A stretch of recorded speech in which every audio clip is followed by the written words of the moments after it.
গোবিন্দ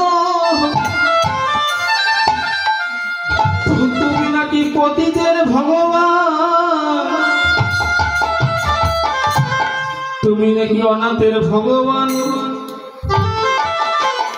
কিন্তু হে গোবিন্দ তুমি তো নগরে নগরে হরিনাম করে বেড়াও, কিন্তু আমরা এই বন মধ্যে কত পশু পাখি জীবী জন্তু থাকি গোবিন্দ। গোবিন্দ শুধু আমাদের এই কর্ণমূলে ওই হরিনাম খানা দেয় না। আজি শ্রীমান মহাপ্রভু আমার ওই শ্রীবাসের গিয়ে হরিনাম করিতে করিতে ওই গভীর রজনীতে দুটি বাহু উত্তোলন করে বন মধ্যে যাত্রা করেছে। ভগবান আমার দুটি বাহু উত্তোলন করে হরে কৃষ্ণ নামে নিয়ে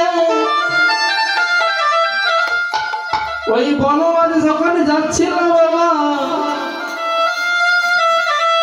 বনের হরিণ হরিণী বনের বাঘা বাঘিনী সবাই মহাপ্রভুর পিছনে হরিনাম।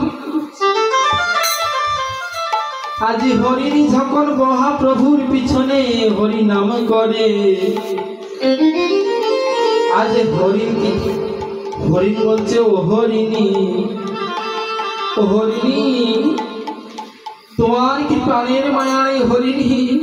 দেখো হরিণী আজ মহাপ্রভুর পিছনে কত হিংস্র জানোয়ার পশু হরিনাম করেছে, তোমার কি ভয় নেই তারা যে তোমায় ধরে খেয়ে যায়? হরিণী বলছে হরিণ ও হরিণ জানো হরিণ ভগবান বলেছে যে কেউ আমার হইতে যদি মুক্তি লাভ করো, আমি ভগবান তার জন্য শেষের দিনে ভগবত ধাম তার জন্য আমি খোলা রাখি হে গোবিন্দ। তাই হরিনামী ওই মহাপ্রভু পিছনে হরিনাম করতেছি। বাবা ত্রেতা যুগে রাম আর লক্ষ্মণ না, রাম আর রাবণের যখন যুদ্ধ লেগে যায়, রাবণের ভাইয়ের নাম কি বিভীষণ। বিভীষণের সুমতি হয় বলে আজ রামের পক্ষ নেয়, তাই না? একে একে যখন রাবণের সমস্ত বংশধর এসে মৃত্যুবরণ করে রামের হাতে, তখন বিভীষণের পুত্র ছিল তরণী সেন।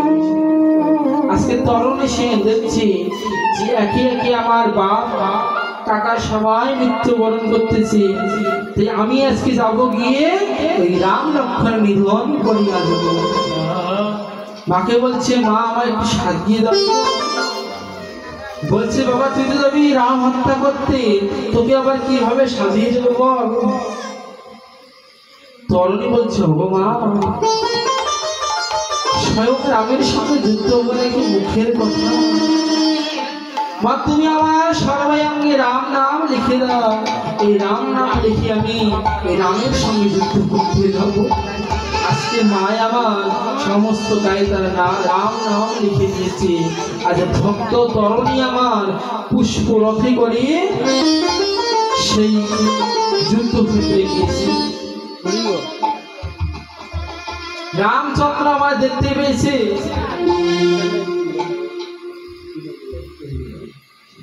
রামচন্দ্র আমার দেখতে পেয়েছে যে অদূরে একটা ছোট্ট একটা বালক দাঁড়িয়েছে যুদ্ধ করার লাগে। আমার ছোট্ট একটা 12 বছরের শিশু যুদ্ধ করার জন্য দাঁড়িয়ে আছে। আরে দেখছি সমস্ত গায়ে তারা রাম নাম লেখা। বলছে বিভীষণ কে এই পুত্র? এত ছোট্ট একটা পুত্রকে কে কার বাবা মা তাকে যুদ্ধ করতে পাঠিয়ে দিয়েছে? দেখেছেন বাবা কি তার কি জিনিস? বিভীষণকে বলছো বিভীষণ বলো কে এই পুত্র? বিভীষণ নিজের পুত্রকে চিনতে পেরেও বলল হে প্রভু রাম,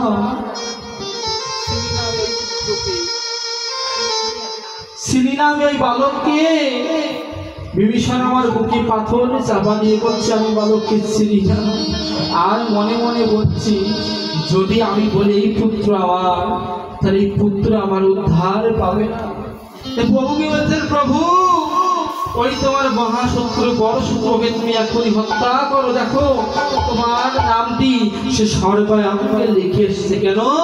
তুমি হচ্ছে তার প্রধান শত্রু।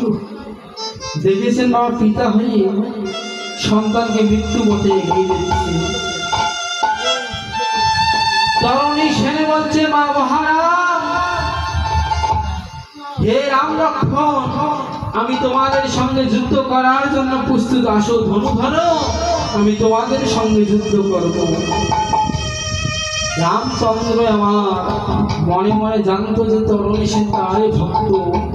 তরুণী সেনকে উদ্ধার করার জন্য রাম আমার ধনুখানা তুলে যেই না একটা তীর তরুণী সেনের উপরে আঘাত করলো, সঙ্গে সঙ্গে তরুণী সেনের মস্তকখানা ছেদন হয়ে গেল।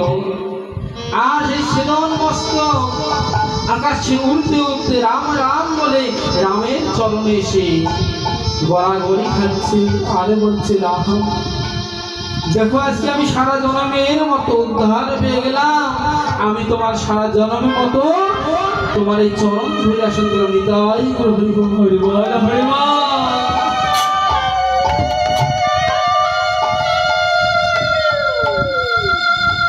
তাই আজকে আমার নদীয়ারে নাগরী, আজকে নদীয়ারে নাগরী গোড়ার দর্শন করে ভগবত এক প্রান্ত কি বলছে, কি বলে গোড়ারু ওমিয়া পাথা, বলে গোড়ারু ওমিয়া পাথা, বলে গোড়ারু ওমিয়া পাথা, বলে গোড়ারু ওমিয়া পাথা। বলছে মা, তেজি বলে গোড়ার উপর অমিয়া পাথা।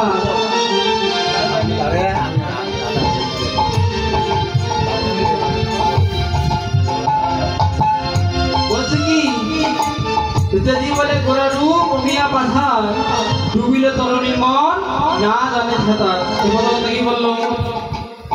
কথাটা কি বললো মা?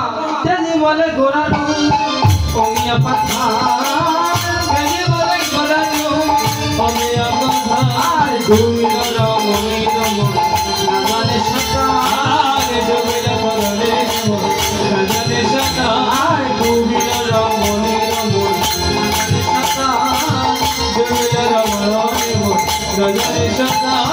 সাঁতার দিতে জানি না, সাঁতার দিতে জানি না, সাঁতার দিতে জানি না, সাঁতার দিতে জানি না, ওই সাগরে ডুবে গেলাম, সাঁতার দিতে জানি না, ওই সাগরে ডুবে গেলাম, সাঁতার দিতে জানি না, ওই সাগরে ডুবে গেলাম, সাঁতার দিতে জানি না, ওই সাগরে ডুবে গেলাম, সাঁতার দিতে জানি না। বলছে ওই সাগরে ডুবে গেলাম, সাঁতার দিতে জানি না। ও মা, একবারে যে আমার গৌর প্রেমে কৃষ্ণ প্রেমে ডুব দিয়ে